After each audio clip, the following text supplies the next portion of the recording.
Hey, Tommy from Other Testers. In this video, we are going to be reviewing the Brooks Ghost Max 2. Let's have a look.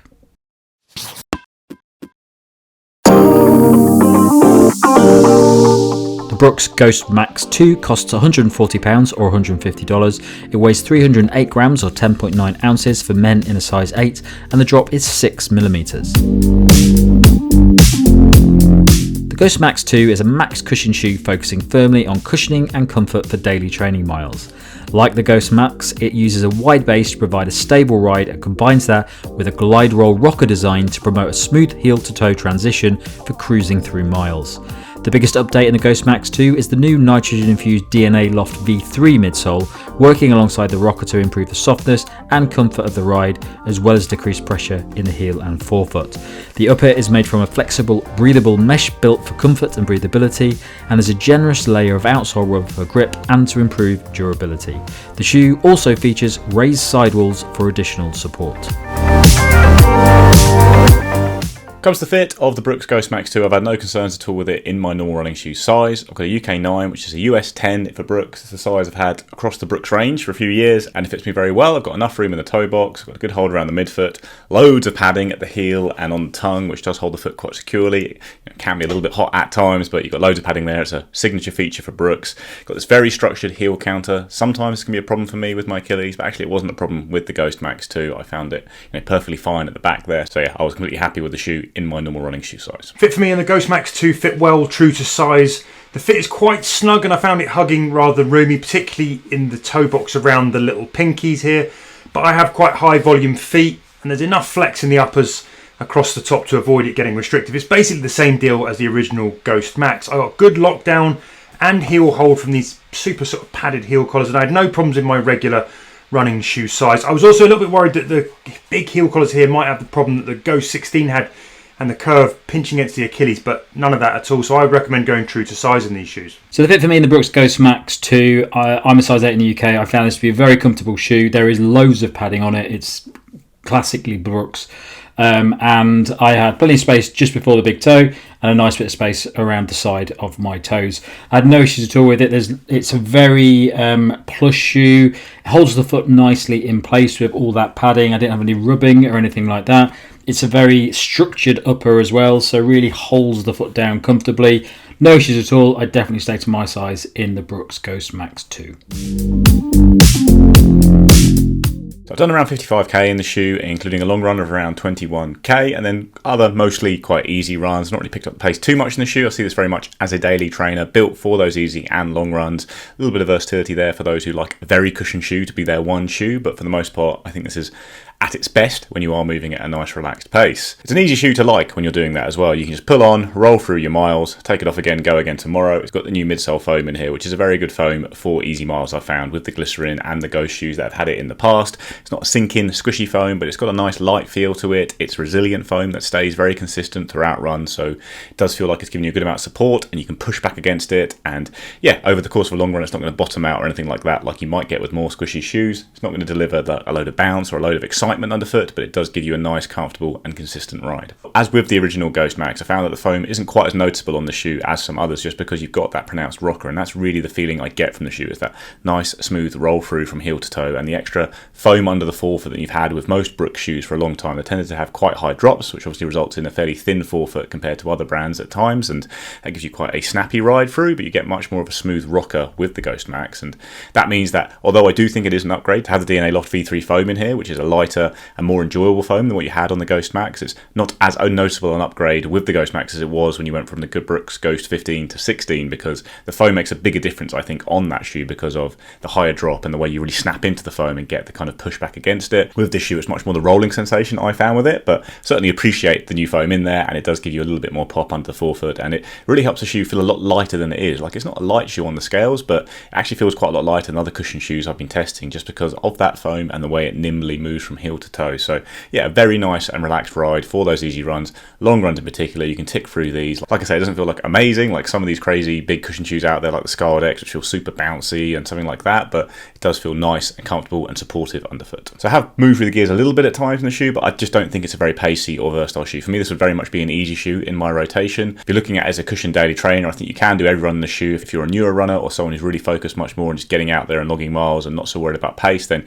the Ghost Max, you can pick it up every day and use it. But if you're someone like me who's got a training plan, you've got those speedy days on your training plan, I would pick up something else to do those in. Something like, in Brooks's range, you've got the Hyperion Max too, but in general, just a more lightweight shoe that's a bit more focused on speed and gives you a bit more punch off the forefoot and that kind of thing. Ghost Max 2, I think, does have more versatility than some cushion shoes because of the way the rocker pushes you through, but I still don't think it's a particularly versatile shoe. But overall, it was certainly an enjoyable run test. I like the Brooks is adding this kind of max line to its range. It's really opening up the best Brooks features to people who prefer lower drop shoes, just because Brooks do make very consistent, durable shoes. They work for a range of runners, and while they're not necessarily the most glamorous shoes out there, they certainly do the job, and I feel like the Ghost Max 2 is a great example of that. It's a shoe I'll be very happy to put on every day for those easy runs and does its job very well. Now in testing, I've done a range of runs in the Brooks Ghost Max 2. That includes a 90-minute easy, a couple of steady 5Ks, and a mixed paced hour-long 10K and a few other things. I also threw in some up-tempo miles in some of those, including one all-out mile to test that top pace in the shoe. I also did a side-by-side mile with the Brooks Ghost Max OG shoe and the Ghost Max 2, one on each foot, to get a sense of what's really changed here when it comes to the ride and the feel on the foot. And in all honesty, I think the differences between the two generations are really very subtle. Certainly when it comes to the fit and feel on the foot, Brooks hasn't really messed with what was a pretty good formula in that first Ghost Max. You've still got big plush padded heel collars and tongues, even thick laces for good comfort, along with uppers that swaddle and hold but with enough flex to avoid feeling too restrictive. The uppers are still quite thick in this shoe, so it's not the airiest, and it's heavier than the first gen shoe as well, but that kind of goes with the territory when you're talking about these big cushion daily trainers. And I don't think the weight really, when you're running in it, makes a huge difference overall. Maybe does limit its upper pace potential slightly further. But when it comes to the ride, the main change for me here was from the midsole performance. The DNA Loft V3 that you're getting here is tuned softer on the landings, I think, with a bit more sink and also a shade more spring coming back. Again, I find the differences between this and the Ghost Max quite subtle. The Ghost Max had a touch more stiffness and immediacy in the response, I felt. We're not talking a huge change. The Ghost Max 2 is like sort of one step along the scale of the soft spring cushioning kind of ride, and overall it's still very noticeably firmer and more responsive than something like the New Balance 1080 V13.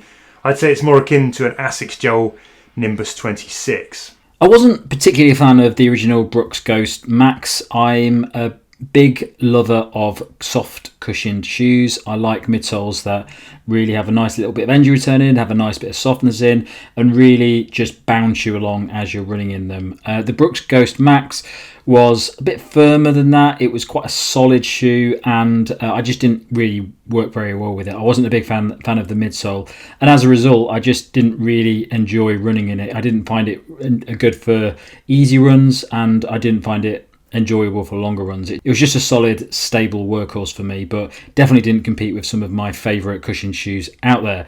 The new Brooks Ghost Max 2, I'm actually quite like this shoe. The midsole in it, I think, is the big change in it. It's actually, if you look at both shoes, there's not the massive differences between these two shoes apart from the midsole, but the slight change to how the midsole rides does make a big difference for me.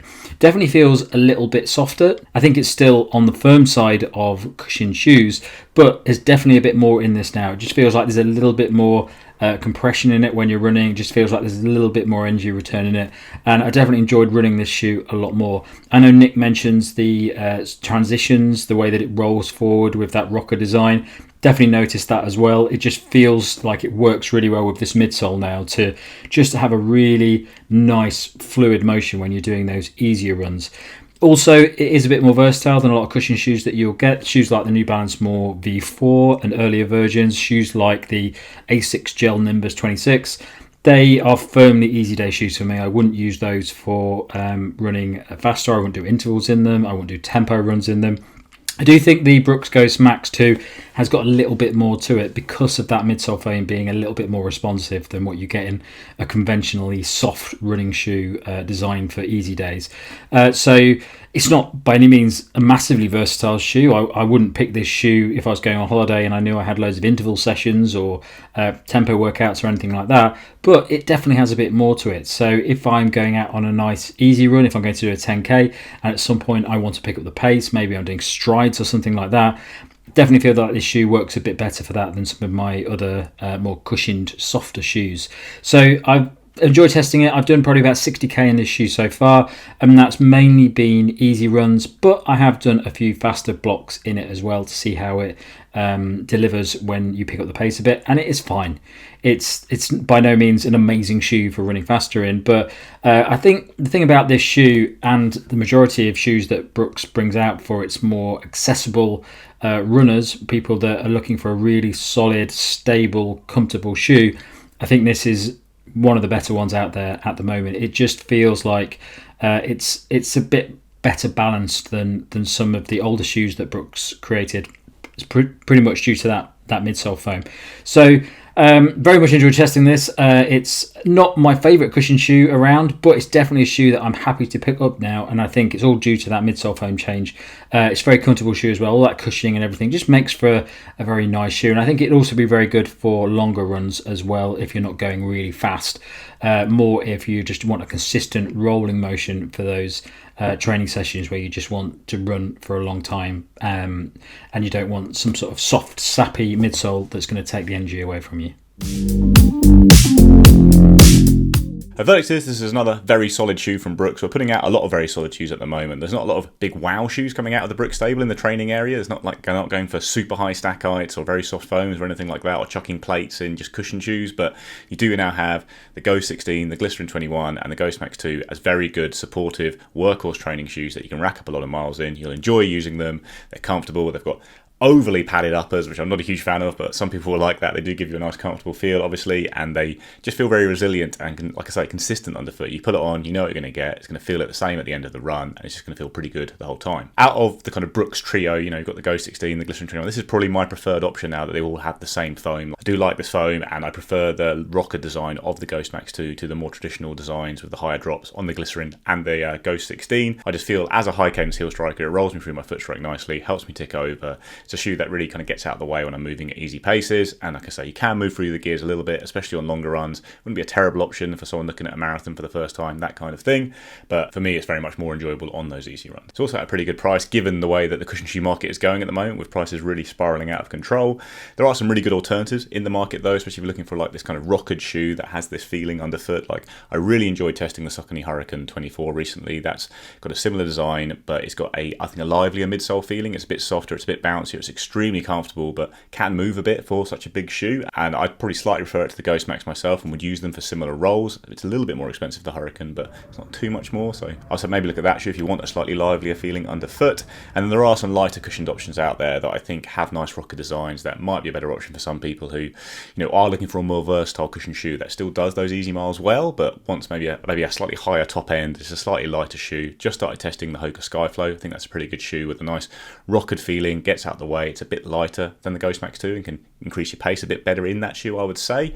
And then there's also the Asics Nova Blast 4, which isn't really pushed as a cushion shoe, but it's got, you know, ridiculously high stack height, and it's got a nice rocker design. I think that's a very versatile daily trainer that is very cushioned, and I think really would work well for loads of people as well. So I think maybe you get a slightly more stable, wide, supportive design from the Ghost Max 2, but I would say those two shoes have a bit more lightness and versatility if you are a one-shoe runner who doesn't want to max out on support and comfort, who wants something that can do a bit more. And then, like I say, if you're looking for a cushion shoe to chuck into rotation with this kind of rocker design, I'd probably slightly prefer the Hurricane, but certainly wouldn't be put off the Ghost Max 2. I think a lot of people could pick this shoe up and enjoy it. I think it's a really good offering from Brooks and another good addition to their training range of shoes. Verdict then, the Brooks Ghost Max 2, 100% the kind of shoe that I can happily use to eat long runs and cover easy, low heart rate miles. This update largely offers more of the same as you got from the Ghost Max.